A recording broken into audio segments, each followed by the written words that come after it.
So, hi mga ka-tiny! Ngayon naman ay pupunta naman kami dito sa may Igorot Stone Kingdom. So, samahan niyo po kami ng aking mga tropa pits. Let's go! Heto nga, tumakyat na nga kami going to Igorot Kingdom. So, ito ay one of the good places here in Baguio. Medyo malayo nga to sa town proper, kaya make sure na may dala kayong sasakyan para mas makatipid kayo. Kasi for me, medyo mahal talaga yung pamasahe or taxi kapag pupunta ka dito. Isa sa mga lesson na natutunan ko sa ganitong DIY is dapat talaga organize ka. And I'm sure naman sa mga nagdi-DIY dyan, alam natin, or better yet, mag-joiner ka.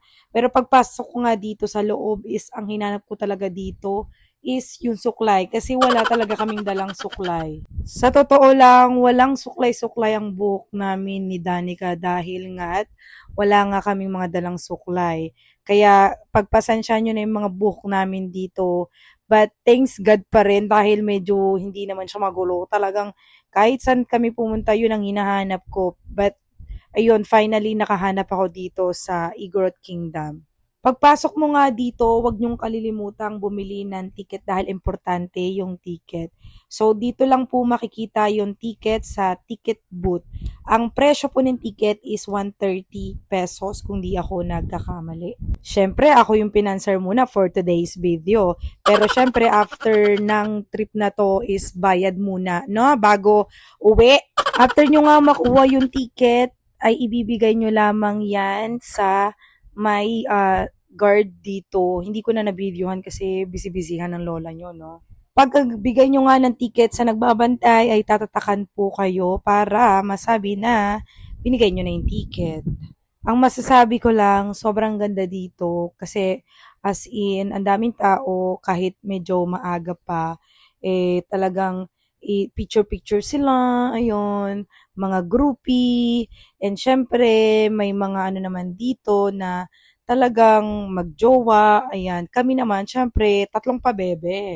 Pagpasok nga namin dito, hindi mawawala na magrenta ng Igorot na damit.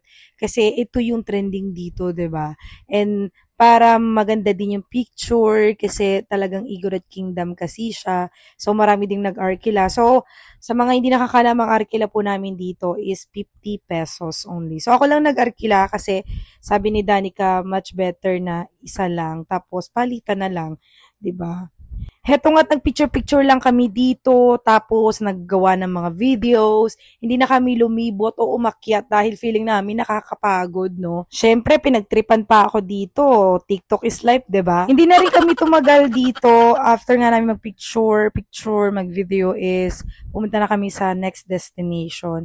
Yun lamang mga ka-tiny. We'll see you next time on my next video. Don't forget to follow, like, and share. Bye-bye!